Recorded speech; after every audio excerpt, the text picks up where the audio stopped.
Hello everyone, welcome back to another video here on Play on GAA with me, Seamus Brady and Luke Payton. We are going to have a run through in this video of the Connacht Football Final, which took place between Galway and Roscommon. Galway winning their first Connacht title since 2018, winning by 2-19 to 2-16. Before we get into the match review, please like, subscribe, share and comment. It really helps out around here. And yeah, let's get right into the video. Luke, Galway winning their first Connacht since 2018, as I mentioned, but beating aside really, that had beaten them twice in the last 2 months, of course, in the league, in the normal round of fixtures, and then in the league final in Croke Park, in the Division 2 final that was. Shane Walsh, of course, was back fully fit for this game, as he wasn't for the other two games. He took no part, really. I know he came on in the league final, but he wasn't anywhere near his full fitness. He had an outstanding game, a brilliant goal scored by him on the 17th minute. His lovely sidestep and a lovely finish. He was outstanding. Galway are outstanding and worthy Connacht champions, in my opinion. They did it the hard way. Yeah. Look, and I thought it was a 3-point hammering, to be honest. And I thought they played very, very well. Look, there was the goal at the end, kind of where like time was up and everything as well, and they kind of allowed a few scores as well at the end, kind of just with frees as well at the end, just to make sure that Roscommon weren't kind of go through and hit them for goals. So I think, look, it was probably an 8-point win would have been reflective of what we went into at kind of at a time. If it finished up with that, I don't think Roscommon could have had any complaints. So look, I thought Galway were very impressive, and considering that like what happened in the league final and everything as well, they took their lessons from that game. I think they conceded 122 it might have been that they conceded in the league final, and look, I think they made complete sure that there wouldn't be kind of a repeat of 20 something odd points happening. I know they still conceded 2-16, which is an awful lot still, but look, they toned it down a little bit for the league final. You could see that defensively, I thought they were pretty good in large parts. Sean Kelly, Liam Silk, Daly and centre half back did really well, covering back there too. So they sharpened up a little bit in that sense. And then, look, their full forward line was fairly devastating. I think we already talked with Shane Walsh. I thought that was Finnerty's best game for Galway as well. He was kind of unplayable as well. So, they showed some really good signs. And as well, they have some serious size around midfield as well. You talk about Conroy, McDade, and then like Paul Kelly as well. It's an absolute giant. Matthew Tierney as well. So, look, they've got the attributes, I think, to be a really good side. I think they're probably my number 3 ranked team in the country at the moment, and I do think that they will improve like as the years go on, because they are still a pretty young side. Yeah, that's a big call there, saying number 3. Obviously, like that they beat Mayo, of course. You would kind of have to put them above them, but Derry as well coming out strong. What have you seen really from this Galway side, apart from what you've just said there? What have you seen from them that puts them ahead of these teams? Yeah, well, look, I think they have the ability to dominate midfield with those players, and look, I just think they've an elite full forward line, and like they're going to score big tallies in every game. It's kind of that, like you look back kind of at the league, kind of the tallies they were scoring back there as well. I know with the Mayo game, I think they only scored 114 in that, but they've improved from that. They took lessons from the Mayo game. They didn't play great in that game. They got over the line.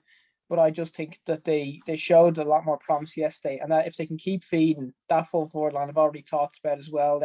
They with the way that they're playing, they're dropping the half forward line back, and they're just trusting that full forward line to get the scores. If they can close down the scores and concede a little bit less in games, I do think that they'll have a scoring a full forward line that can match anyone in the country. So it's all just comes down for them is that if they can tighten up the defense like a bit more, the test for them will be when they come up against the likes of the Kerrys and the Dublins. If they can do what they did in the Mayo game, that where they keep a score up to about 16 points, then I think they have the forwards to go and score more than that, no matter who they're playing. So that's the big thing for them. They sort out the defense. I think they have the players everywhere else. Yeah, no, definitely is a fair point. My only worry for them is, of course, Dublin putting 5 goals past Kildare in the first 25 minutes. And then we all know how good Kerry's forward line is. But then switching to the other side, Roscommon into the qualifiers now with them. But of course, still the only side that were unbeaten over the Allianz League campaign. you know, they've still got some quality players in there, including some serious impact subs like David Murta when he came on around the midfield as well. Ulton Harney, I thought he held his hand up for Roscommon and was excellent throughout the entire game. But would you kind of back Roscommon to be able to get out of this? Obviously, there's some sharks in the qualifiers there. There's your Tyrones, there's your Monaghan's. But would you back Roscommon to get out of this?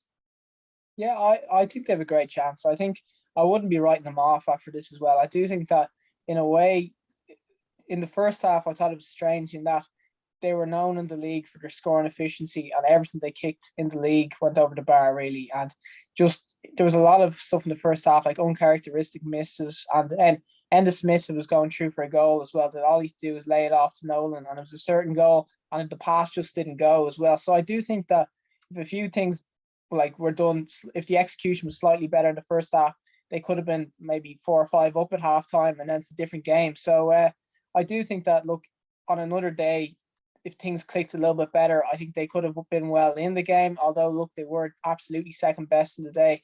I think in the when it comes to the qualifiers that they will give it a good run as well. They have 6 scoring forwards as well. It's the other thing about them. They don't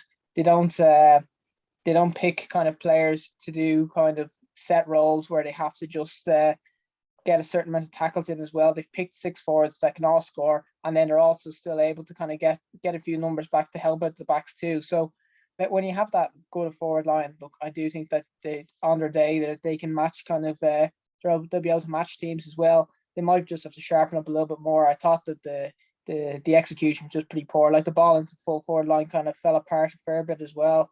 That it just wasn't in the league too. So I think Andy Cunningham's as good a manager for rectifying stuff as well. So I think they're gonna be in a when it comes to the qualifiers, I think they're gonna be the team that look, everyone's gonna want to avoid particularly out of the 4 losers of the provincial finals. I think they're undoubtedly the best team remaining out of those 4 teams.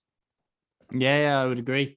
Then on top of that, obviously Galway now into that, like, is this probably the best Galway side that you've seen since 2018? I know that Kevin Walsh team, it was efficient, but it wasn't good to watch. Do you think this side is better than that Kevin Walsh team? The difficulty I think for them is that, look, that Kevin Walsh team got an awful lot of flack because of how defensively they played, but it then becomes apparent why you had to play that, because when you see the instances like the league final where Galway are conceding 122 to Roscommon in Croke Park, because if Roscommon are putting 122 past you in Croke Park, like, what are the Dubs going to do to you, and what are Kerry going to do to you? So you can see why Kevin Walsh, like, he wanted to come in and play a nice style as well, but if you do that, they just weren't able to compete. So, like, although Kevin Walsh he got an awful lot of stick for it as well, that team that year was very good, and when they played Dublin, they really put it up to Dublin in that first half before Dublin's class just ultimately showed. And look, it's worth noting as well, that Dublin team a couple of years ago was like nearly in their prime as well, and they were playing just unbelievable stuff and just weren't being able to be stopped by anyone. So I think, look, it's you have to give Kevin Walsh's team that bit of respect, kind of, and that the fair dues for what they managed to achieve, getting to a semi-final that year and putting it up to Dubs at least for 40 minutes of that game anyway as well. So look, it remains to be seen how this will go later on the year, because we could get to a situation where Galway play Kerry or something in a semi-final, in a final, or Dublin in a final as well. I think with the way the draws can be done, they'll be facing the Ulster team maybe in the semi-final this year. So yeah, it remains to be seen if they could be carved open, and then all of a sudden we're saying, look, it's a car crash. But I do think they have an awful lot of potential, and they are showing signs of a bit more pragmatism than in the league final. Yeah, well, it'll be very interesting to see if they can get to their first All-Ireland final since 2001, and maybe even claim their first All-Ireland title since the same year. But either way, they are Connacht champions and deserving Connacht champions for 2022, beating Roscommon by 2-19 to 2-16. That's the match review here on Play on GAA, guys. Keep an eye out for all the other content covering all the sport in the GAA, which happened over the weekend. Tailteann Cup videos next. Hope you guys enjoy that one. Until the next one, guys, take care.